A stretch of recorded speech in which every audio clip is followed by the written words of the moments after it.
Every Friday, a stranger transferred $5,000 to me for 8 years. I never knew who the sender was. But one day, the police knocked on my door. "Ma'am, the sender is asking to meet you. You are his daughter." When I found out... Good day, dear listeners. It's Anna again. I'm glad you're here with me. Please subscribe to my channel and like this video. And also let me know in the comments which city you're listening from. That way I can see how far my story has traveled. The old wallet was buried under a stack of Christmas cards, 2 expired coupons, and a single bobby pin at the bottom of my junk drawer. I wasn't even looking for it. I was looking for a rubber band. That's the ridiculous truth of how everything began. With a rubber band I never found. My name is Karen Miller. I was 47 years old, recently divorced, working as a school librarian in Columbus, Ohio, and living in a rented 2-bedroom apartment that smelled faintly of the previous tenant's cigarettes, no matter how many candles I burned. My life was quiet in the way that a healing wound is quiet. Not peaceful, exactly, but still. After 14 years of marriage to Derek Miller, after the fights and the silences and the long, slow unraveling, I had learned to appreciate still. The apartment was small, but mine. I had my bookshelves organized by genre, my coffee maker that I'd bought with my own paycheck, my daughter Sophie's photographs arranged on the windowsill, Sophie at 5, Sophie at 12, Sophie at her college graduation, beaming in that yellow dress. I had my routines. Up at 6:15, coffee before the news, the short drive to Hartwell Elementary, where the children still ran to greet me on Monday mornings, like I was something worth running toward. It wasn't the life I'd imagined when I was 23, and Derek had slid a ring onto my finger in a parking lot outside Applebee's. But it was mine. The divorce had been finalized 11 months earlier. We had divided the house, the savings, the furniture, and 14 years of accumulated resentment with the cold efficiency of people who have already stopped caring enough to fight. Derek kept the house. I kept the car, my retirement account, and a quiet rage I was slowly learning to put down, like a bag that had grown too heavy to carry. I had moved on. That's what I told myself when Sophie called on Sunday evenings. That's what I told my friend Rachel when she asked how I was doing over glasses of wine at her kitchen table. I had moved on. I was fine. And most days, I almost believed it. The junk drawer was a disaster, the way junk drawers always are. A small, honest autobiography of a person's life. There were batteries of unknown charge, a takeout menu from a restaurant that had closed 2 years ago, a keychain with no key, and the old wallet.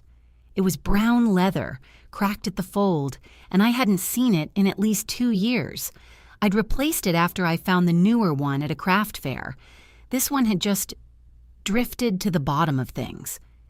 I pulled it out and unzipped it more out of habit than curiosity.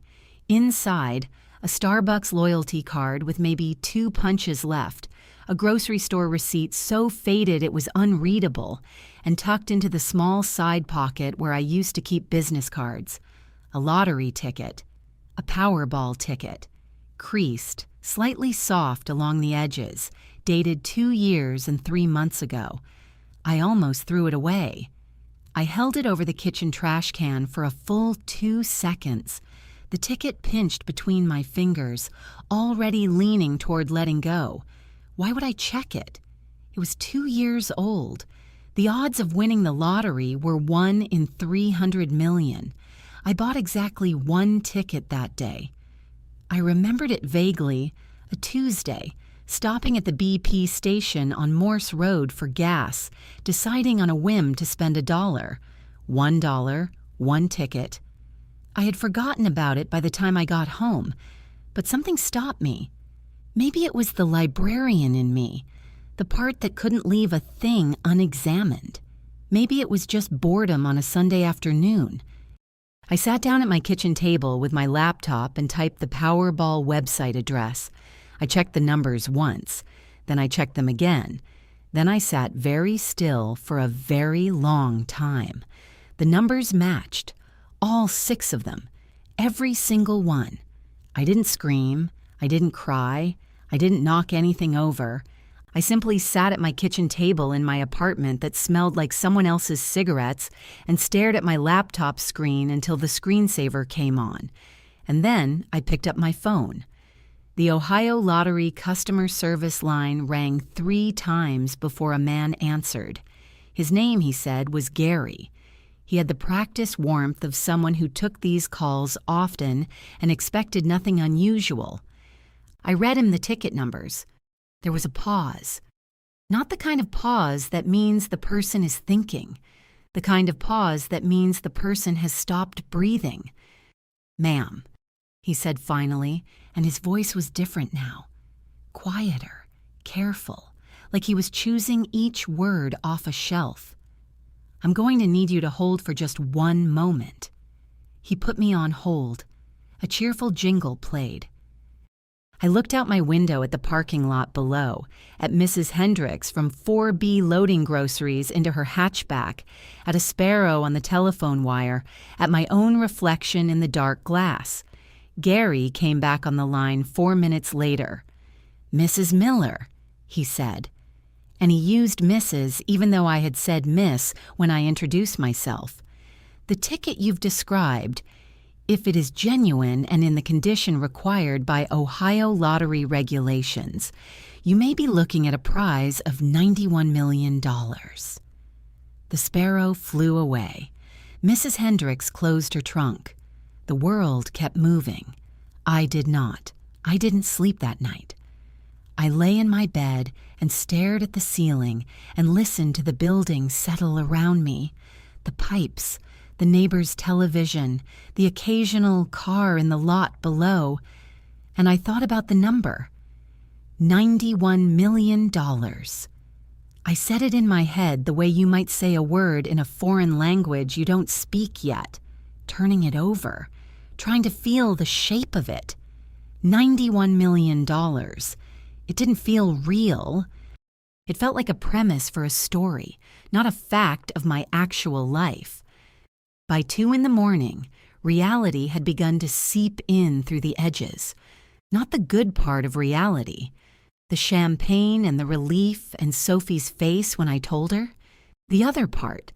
The part that arrives uninvited and sits down at your table without asking. The part that sounds exactly like Derek's voice. I sat up in the dark and reached for my phone. I went to the Ohio divorce decree document I kept in my Google Drive. I had kept every legal document from the divorce, organized in a folder I had named, with grim humor, the rest of my life. I opened it and scrolled to the section on marital property, and then I opened my calendar app and found the date I was looking for. The ticket was purchased on a Tuesday in September. The divorce petition had been filed, by Derek, notably, not by me, in November of that same year, 2 months later, which meant that on the day I stopped at the BP station on Morse Road and spent $1 on a whim, Derek and I were still, technically, legally, married. I set my phone down on the nightstand and sat in the dark for a long time. Would he know? How would he know? I hadn't told anyone.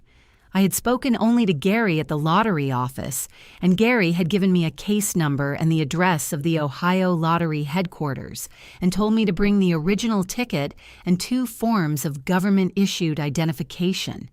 He had not asked for my marital status. He had not asked about my divorce. There was no reason, I told myself, for Derek to find out. But Derek had a way of finding things out. In 14 years of marriage, I had come to understand that Derek Miller was not a particularly intelligent man, but he was a watchful one. He noticed things, small things, the kinds of things most people overlook. He had noticed, before I said a word about it, the afternoon I'd had lunch with a friend he didn't like. He had noticed the month I started putting a little extra into my personal savings account.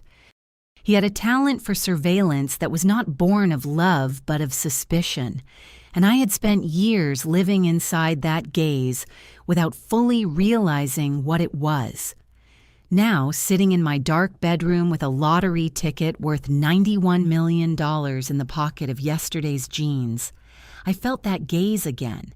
Theoretical, yes. He didn't know. He couldn't know. But he might find out. And if he did, I forced myself to stop. I forced myself to breathe. I was not going to make decisions out of panic. I had spent 14 years making decisions out of panic, or out of avoidance, or out of the exhausted need to keep the peace. I was not going to do that anymore. I was going to think. The ticket was in my wallet.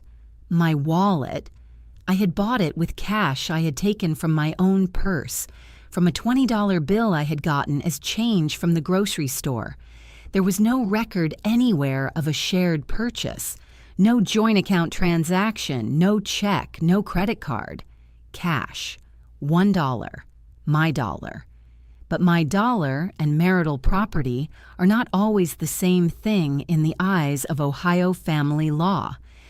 I knew this not because I was a lawyer, but because I had sat across a conference table from one for 8 months during my divorce and absorbed more legal language than I had ever wanted to know.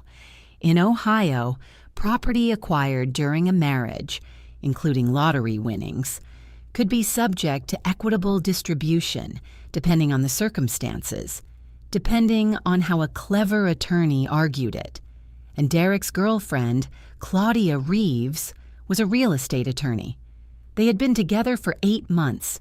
He had introduced her to Sophie at Thanksgiving, and Sophie had called me afterward and said, carefully, that she seemed very competent. I had translated that as, she is smart, and I didn't like her. I had filed that information away and tried not to think about it. Now I thought about it.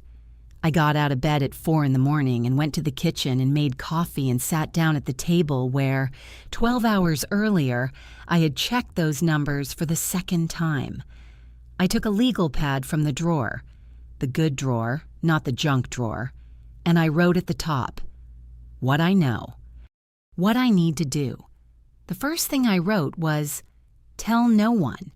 The second was, find a lawyer, not the same one from the divorce, someone who specializes in lottery and asset protection. The third was, do not go to the lottery office yet, not until I understand where I stand. I stared at the list. Outside, the sky was beginning to lighten at the edges, that particular gray-blue of early October mornings in Ohio. A dog barked somewhere in the complex. A car started. I picked up my pen and added a 4th line. Document everything. The date of purchase, the cash, the wallet, all of it. I sat back and looked at what I had written. It was not a plan, not yet. It was the skeleton of one. But for the first time since I had dialed the lottery's number, I did not feel like a woman things were happening to. I felt like a woman who was about to make something happen. That was the moment, I think, when I decided not to be careful, not to survive this, to win it. The law offices of Patricia Howe were on the 14th floor of a building downtown that smelled like recycled air and ambition. I had found her name through a legal directory specializing in financial litigation and asset protection. Her bio said she had handled 17 lottery-related inheritance and divorce disputes in the past decade. I had called from a payphone, an actual payphone, outside a Walgreens, the kind I wasn't sure still existed, because I didn't want the call in my phone records. Patricia Howe was a small, precise woman in her late 50s who wore her gray hair short and her expression shorter. She listened to everything I said without interrupting, which is rarer than it sounds. I laid it out for her in the order I had rehearsed on the drive over. The ticket, the date, the cash purchase, the divorce timeline, Claudia Reeves. When I finished, she set down her pen and looked at me for a moment. The good news, she said, is that you have a defensible position. The ticket was purchased with cash. That's important. It wasn't a check from a joint account. It wasn't a credit card. Cash transactions leave no automatic trail to a shared financial life. And the bad news? The bad news is that Ohio is an equitable distribution state. If Derek's attorney, and you're right to be concerned that it's Claudia Reeves specifically, can argue that any of the cash you used came from marital funds or that the purchase was part of a pattern of joint spending, they can make a credible claim.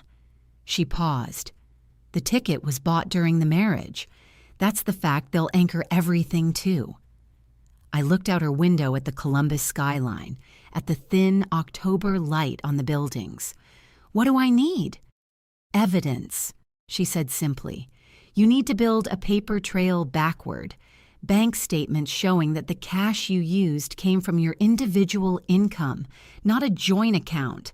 Receipts, if they exist. The gas station. Do you remember which one? BP on Morse Road. Good. Security footage is gone after 2 years, but receipts, loyalty card data, point-of-sale records, some of those may still exist. Do you have a BP gas rewards card? I thought for a moment. Yes, I've had it for years. Patricia smiled for the first time. It was a small, professional smile, but it was real. Pull your account history. If your fuel purchase from that date is in the records, it places you at that station with your personal card, combined with a bank statement showing you withdrew cash around that time. I did, I said, remembering. I stopped at the ATM at my credit union that same day. I remember because the machine was out of tens and gave me all fives. Get that ATM record. She leaned forward. Karen, I want to be honest with you. This is going to be a fight if Derek finds out. Claudia Reeves is good. I've seen her work. She will find every weak seam and press on it. But if we can establish a clean chain of evidence showing this was a personal, individual purchase made with individual funds, we can win this. I nodded slowly. Win. That word again. I retained Patricia Howe that afternoon, writing a check from my personal account for the retainer with a hand that was remarkably steady. On the drive home, I stopped at my credit union and requested 6 months of ATM and account records. I pulled up my BP rewards account on my phone at a red light and found the transaction history. And there it was, September 14th, a fuel purchase of $34.17 at the Morse Road station at 6:52 p.m. My heart rate did something complicated. I had been there. The record proved I had been there, and my ATM withdrawal of $60 and $5 bills was dated the same day, 3:40 p.m. I was so absorbed in the relief of it that I almost didn't notice the text from Sophie when I got home. Hey, Mom. Weird question. Dad called me today asking if you'd come into any money lately. His words. Did something happen? I sat in my car in the parking lot and read the text twice. Then I read it a third time. My hands tightened on the phone. Derek was asking questions. Somehow, through whom, through what channel, I didn't know. He had caught the scent of something. Had Gary from the lottery line said something to someone? Had I been seen going into Patricia Howe's building by someone who knew Derek? Columbus was not a small town, but it was full of overlapping circles, the kind of social geography where information traveled faster than you expected. I typed back to Sophie carefully, "No, nothing major. Your dad is just being your dad. I'll tell you more soon. I love you."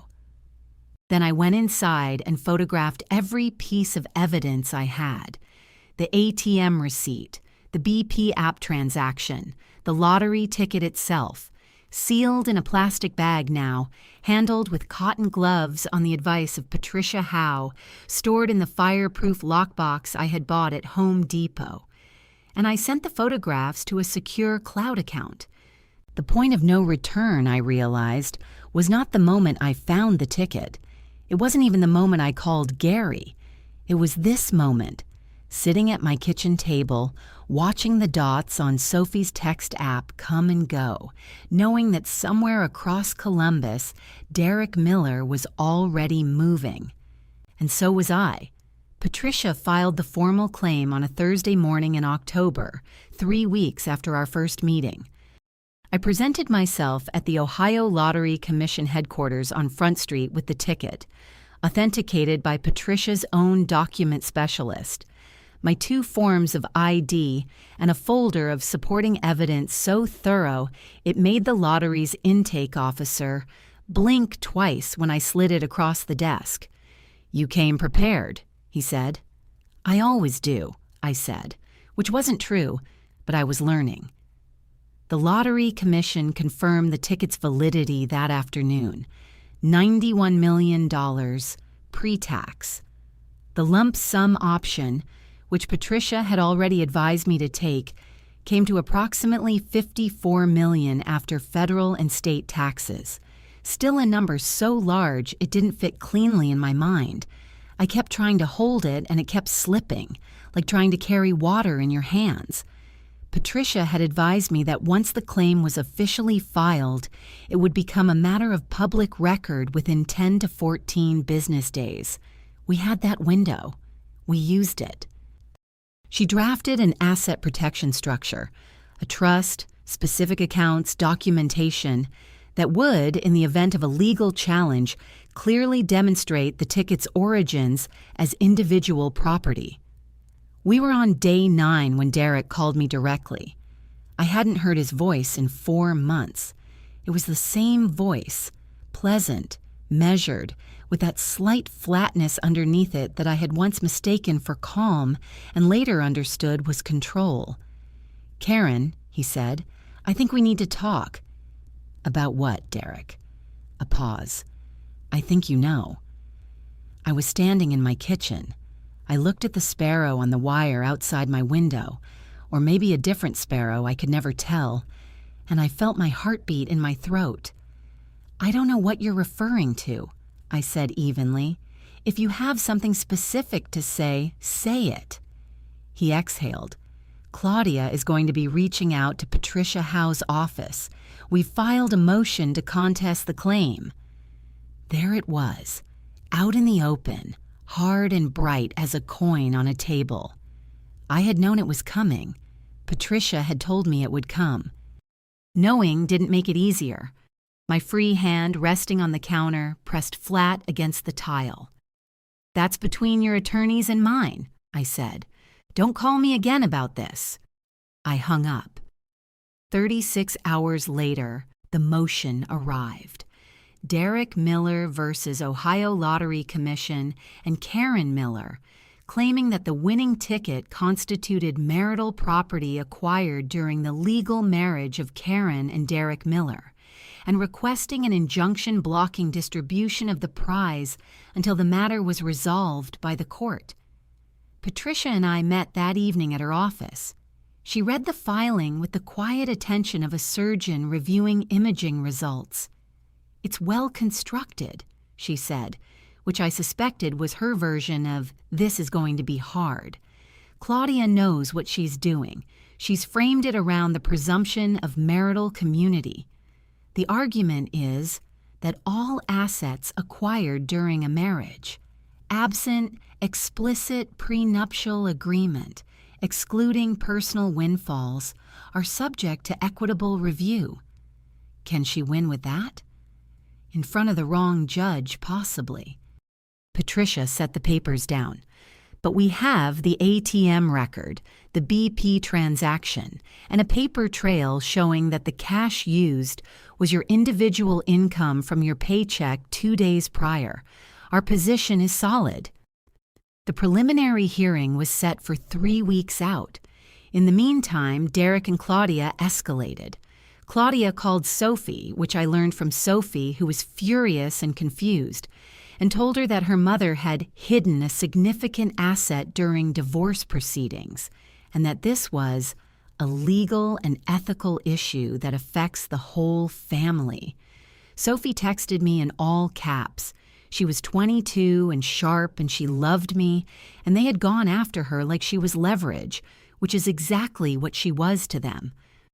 I met Sophie for dinner that Friday at the Italian place near her apartment. I told her everything.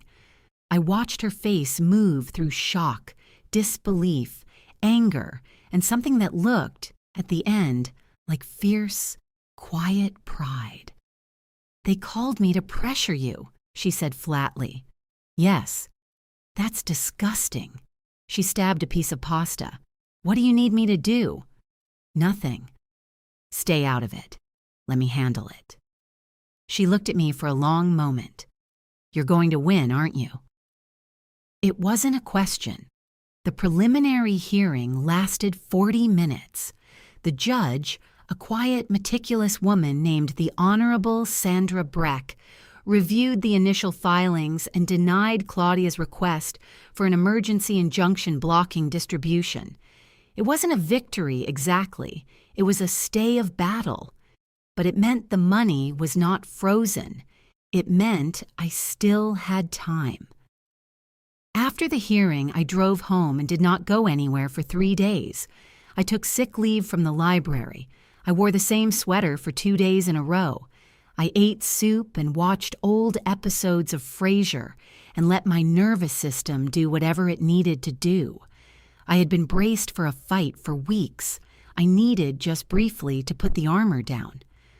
On the third morning, I woke up at 6:15, made my coffee, and felt something I hadn't felt in a very long time settle into my chest like a warm stone.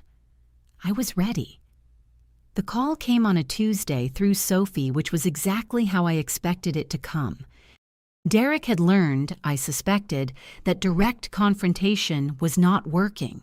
The motion was filed, the legal machinery was turning, but he couldn't control the outcome from inside a courtroom. Not yet. And the waiting was making him restless. So he tried a different door. Sophie called me that evening, and I could hear the careful neutrality in her voice, the tone she used when she was trying to convey information without editorializing. "Dad wants to know if you'd be open to a settlement conversation," she said, "outside the court. He says Claudia thinks there's a number that could make this whole thing go away." I was sitting in my reading chair by the window, a novel open on my lap that I had not actually been reading. I turned it face down. "What kind of number?" He mentioned, he thought maybe 30% of the pre-tax amount. Sophie paused. "Mom, that's..." "I know what 30% of 91 million is, Sophie." He's offering it as a goodwill gesture. His words. I looked out the window at the parking lot below. Mrs. Hendricks was out again, walking her small dog in careful circles. Ordinary Tuesday evening, the world having no idea. "Sophie," I said carefully, "I want you to listen to me. This offer is not goodwill. It's a calculation. He and Claudia believe their case is weak, and they're right that it's weak. So they're trying to extract what they can before a judge tells them they get nothing." Silence on the line. "So you're saying no?" "I'm saying that a woman who bought a lottery ticket with her own money on her own Tuesday evening does not owe 30% of it to the man who chose to leave the marriage. Yes, I'm saying no." Sophie exhaled slowly. "Okay," she said, and then, "Good." After I hung up, I sat for a long time in the reading chair. I was aware that the offer had been real money, not nothing. $27 million to make the problem disappear. There would have been people in my position who took that number. Who wouldn't blame them?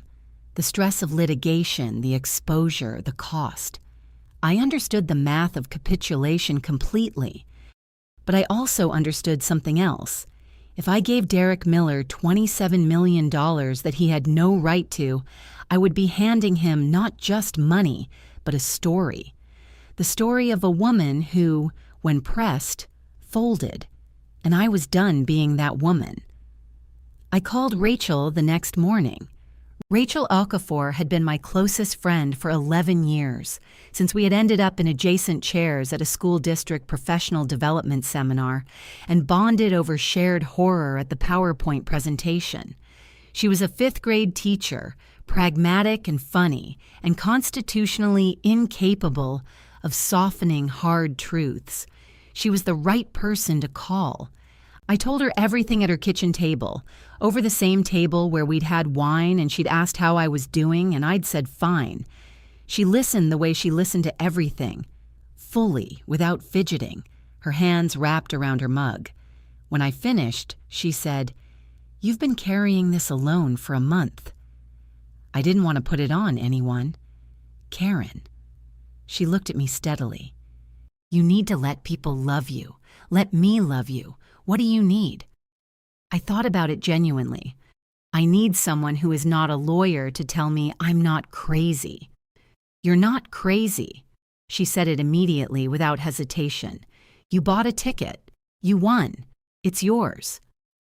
I also met that week with a financial consultant named Thomas Aldridge, whom Patricia had recommended.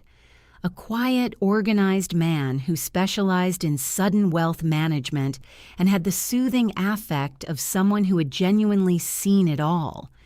He walked me through the trust structure Patricia had built, reviewed the tax implications, and then spent 20 minutes asking me questions about what I actually wanted my life to look like.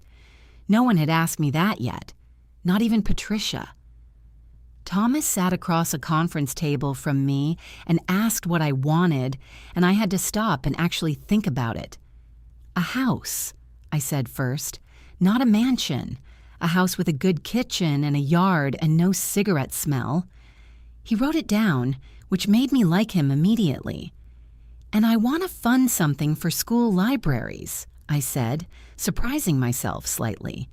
Title I schools especially. "They never have enough books." He wrote that down, too. "And I want Sophie to be able to stop worrying about her student loans." He nodded.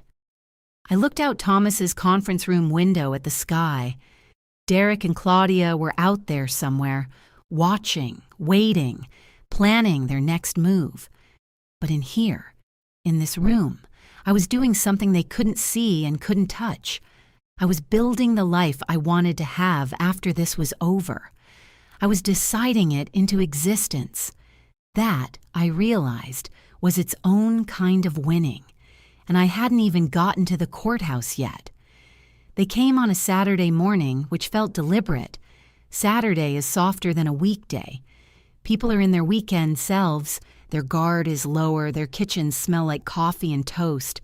I think they calculated that. I saw Derek's car in the lot from my bedroom window at 10:15 and felt the small, cold recognition of it settle in my stomach.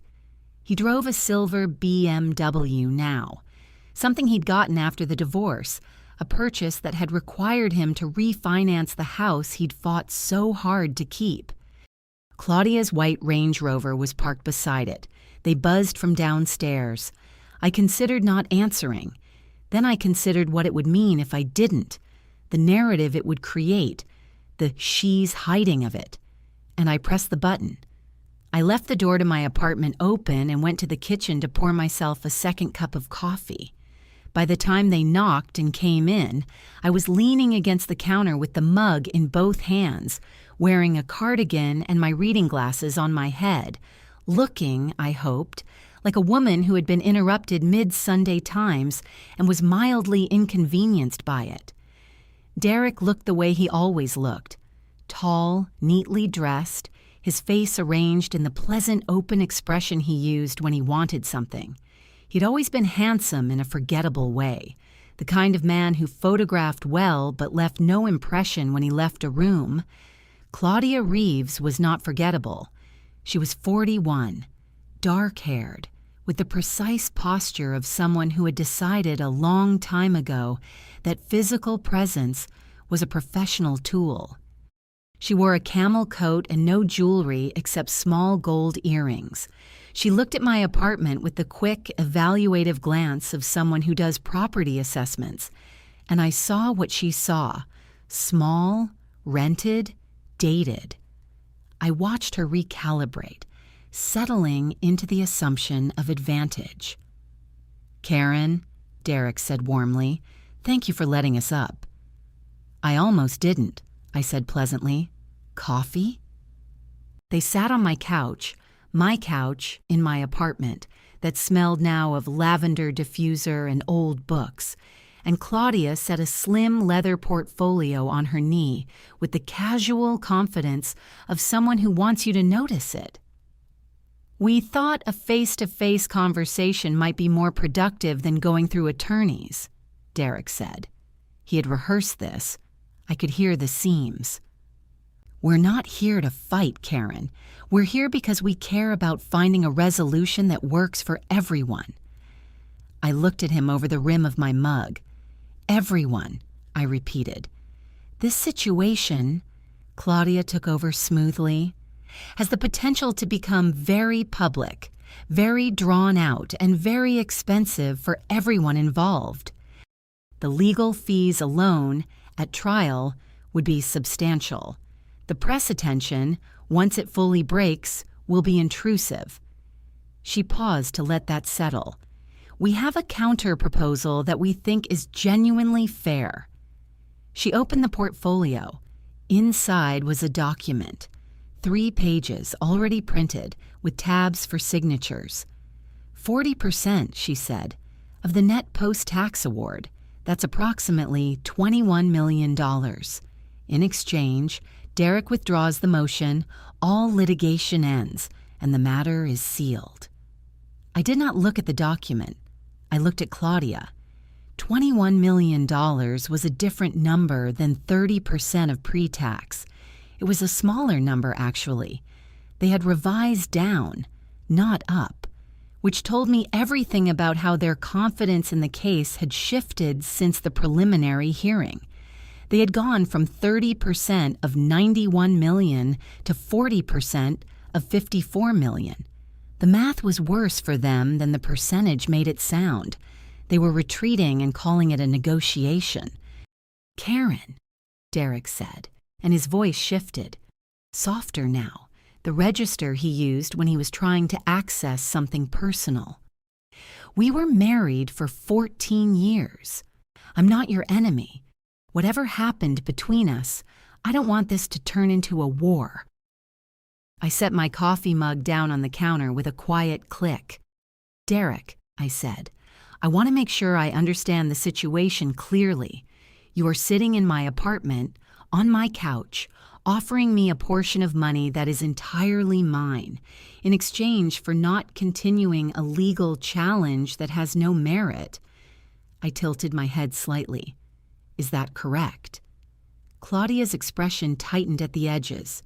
"The legal challenge has substantial merit," she said, and now there was a crispness in her voice that hadn't been there before.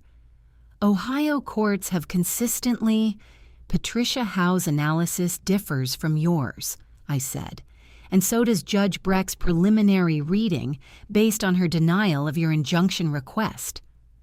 Silence. Derek looked at Claudia. Claudia looked at me. "If you refuse this offer," Claudia said, "we will pursue the full trial. It will take 18 months minimum. The press will cover every detail, your finances, your history, your choices. All of it will be public record." Was that a threat? It was dressed as a warning, but it was a threat. I felt it land in my chest with a small, cold thud, and then I felt something else. Beneath the cold thud, a heat, a steadiness, the kind that comes not from the absence of fear, but from deciding, very clearly, that you are more afraid of losing yourself than of losing anything else. "Then we'll see each other in court," I said. They left. Derek went first, and I saw in the set of his shoulders that small, rigid shift, the anger he was containing. Claudia went second, and at the door she paused and looked back at me with an expression I couldn't quite read. Not quite contempt, not quite admiration, something in between. The door closed. I stood in my kitchen for a long moment. My hands were trembling slightly, which I had not let them do while the visitors were present. I pressed them flat on the counter and breathed. They would come at me with everything now. 18 months of litigation, public record, press coverage. They had put the full weight of it in front of me, and I had said no, and there was no taking that back. But here is what I thought about, standing at my kitchen counter with trembling hands. Every time I had agreed to something to avoid conflict, I had made myself smaller. Smaller and smaller until 14 years were gone, and I was living in a rented apartment that smelled like someone else, and I had let it happen. Never again. I picked up my phone and called Patricia Howe. "They came to the apartment," I said when she answered. 40% post-tax. I declined.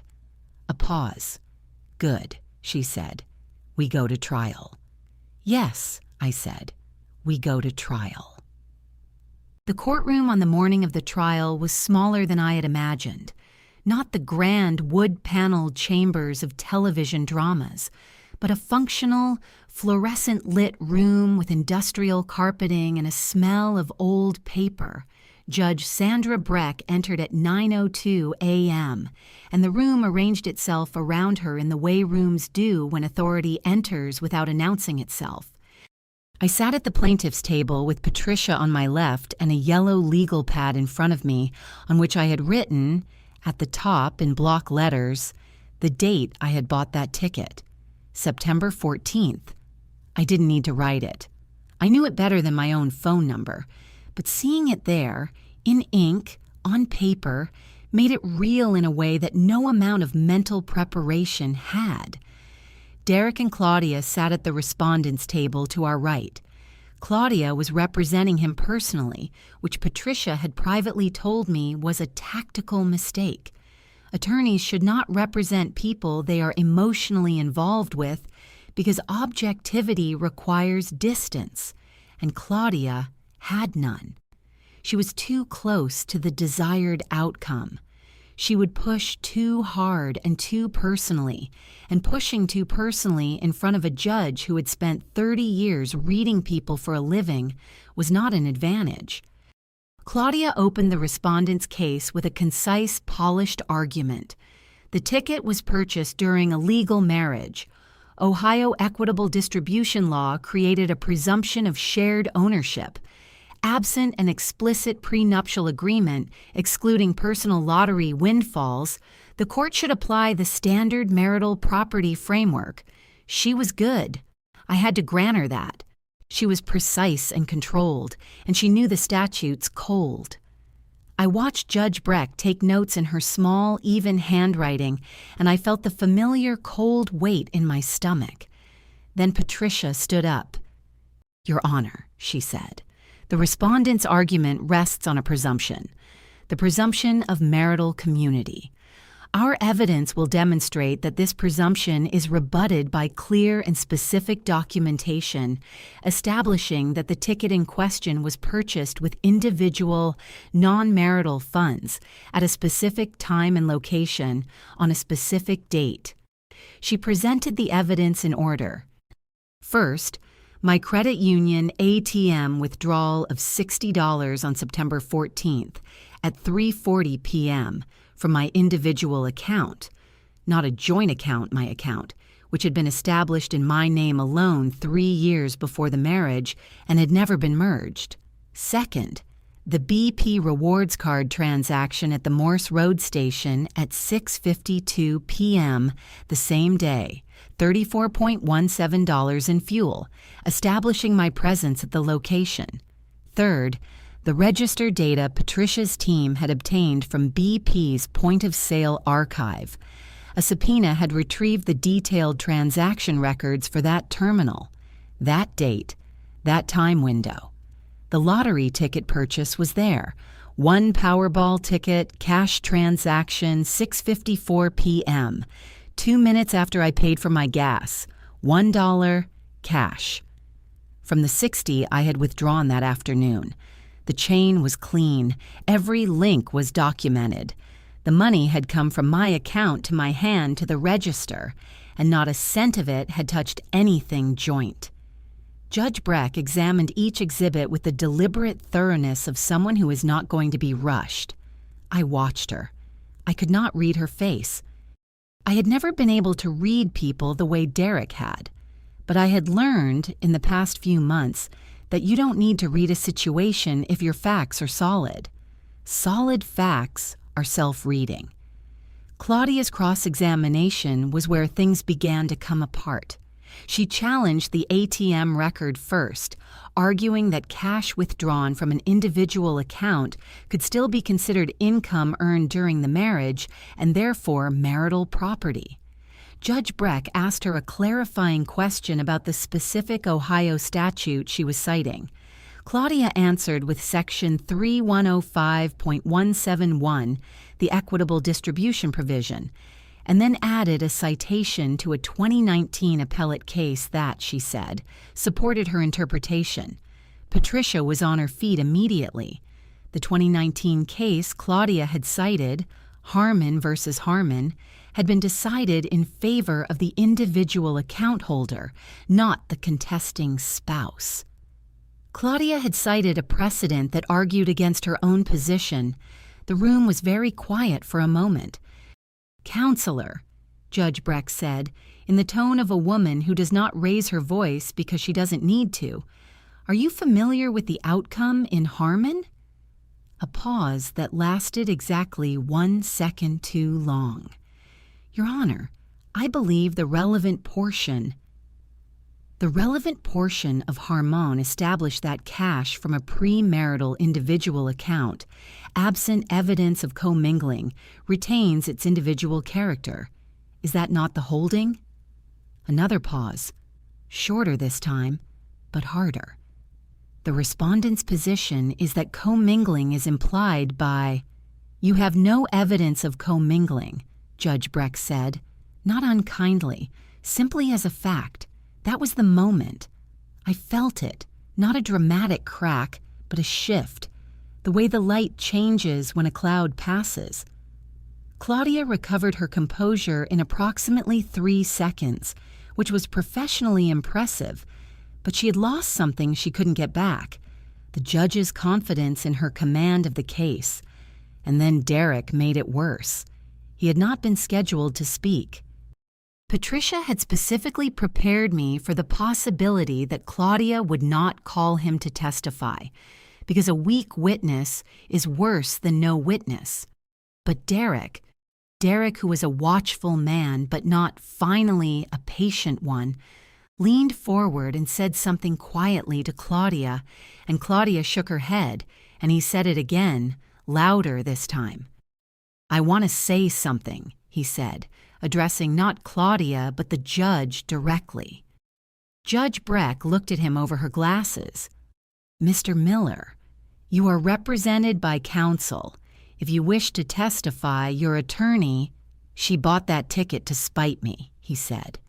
His voice was controlled for approximately the first 4 words, and then it wasn't. She knew the divorce was coming, and she bought that ticket with money that was ours, and now she's— "Mr. Miller." Judge Breck's voice had weight now. "You will not speak again unless your attorney has the floor. Is that understood?" The room was utterly still. Claudia put her hand on Derek's arm. Her face was perfectly composed, which was the face of a woman doing very fast internal damage assessment. I looked at Derek. In 14 years, I had watched him lose his temper exactly 7 times, and each time he had looked not powerful, but small, reduced by his own anger to something diminished and transparent. He looked small now. I looked back at my legal pad, September 14th. In block letters, my handwriting. Patricia caught my eye and gave me one small, almost imperceptible nod. We rested our case at 11:43 a.m. Judge Breck issued her ruling 9 days later. I learned this is how it usually works. Judges do not pronounce dramatically from the bench at the end of testimony, the way they do in films. They review the record, they write, and then a document arrives in your attorney's inbox, and that document is the rest of your life. Patricia called me at 8:17 on a Wednesday morning. I was in my kitchen, coffee in hand, coat half on, about to leave for work. I had learned in the past 2 months to keep living my ordinary life, to go to work, to shelve books, to help second graders find stories, because the alternative was to sit in my apartment and be consumed by waiting, and I had decided I was not going to let this consume me. "Karen," Patricia said, "the ruling is in." I put my coffee down. "Judge Breck found entirely in your favor." I sat down on the kitchen floor. I did not plan to sit on the floor. My legs simply decided. The tile was cool through my jeans. I pressed my back against the cabinet and listened. The ruling was 22 pages. Patricia summarized the key findings. The ticket was legally established as individual property, purchased with funds from a premarital individual account that showed no evidence of commingling with marital assets. The respondent's argument had failed to overcome the evidentiary burden. Judge Breck had specifically noted in the written ruling that the 2019 Harmon precedent cited by respondent's counsel in fact argued against the respondent's position, and that counsel's misapplication of the citation was notable. That word, notable, in a judicial ruling, I would later learn from Patricia, was approximately as close as a federal judge gets to embarrassing. The motion to contest the lottery claim was dismissed with prejudice, meaning Derek could not refile. The Lottery Commission was cleared to proceed with the prize distribution. And because the respondent's challenge had been found to be without merit, and because Judge Breck had specifically noted the distress and delay caused to the petitioner, Derek was ordered to pay the full legal costs of both parties, his own legal fees, my legal fees, all of it. Patricia told me the number. I asked her to repeat it, not because I hadn't heard, but because I wanted to hear it twice. Derek Miller was going to pay, out of pocket, a sum that represented a significant portion of his annual income. "Is it over?" I asked. I was still on the floor. "It's over," Patricia said. "Congratulations, Karen. The money is yours." I sat on the kitchen floor of my rented apartment for a long time after I hung up. I did not cry immediately. The relief was too large for tears at first. It required a few moments to find its shape. I looked at the baseboards, which needed painting. I looked at the crack in the grout near the dishwasher that I had meant to fix for 8 months. I looked at Sophie's photographs on the windowsill, and then I cried. Quietly, without drama, sitting on my kitchen floor in my coat, holding my phone against my chest. I was $54 million richer than I had been yesterday. But what I felt, sitting there, was not the money. What I felt was the shape of the fight I had just won, the specific, solid satisfaction of having stood my ground when everything in my history had trained me to move. I had not folded, not at Derek's phone call, not at the Saturday morning visit, not at the document with the signature tabs. I had stayed exactly where I was. I called Sophie next. She answered on the first ring. "Mom?" "We won," I said. She made a sound I had never heard her make before. Half laugh, half cry, high and involuntary, like a pressure valve releasing. Then she said, in the voice of a 22-year-old trying very hard to sound composed, "Of course you did. Come to dinner Friday. I'm cooking." "Are you going to cook with money now?" I laughed. It came out of me like something freed. "No, Sophie, I'm going to cook with butter and garlic like a normal person." I called Rachel next. She screamed so loudly I had to hold the phone away from my ear, and then she apologized, and then she screamed again. The prize distribution was processed through Patricia's office and Thomas's trust structure over the following 6 weeks. $54 million minus taxes already withheld moved into accounts with my name on them. My name, only my name. With the clean, quiet efficiency of things that are finally going right. I paid Patricia Howe first, then I paid the taxes. Then I transferred a portion to Sophie's student loan account without telling her in advance and received a phone call at 11 p.m. from a crying 22-year-old who had just checked her balance. I put the phone on speaker and let her talk for 40 minutes straight. Then I drove, alone, to the BP station on Morse Road, and I filled up my tank. A full tank, not the usual $15, and I went inside and bought myself a coffee.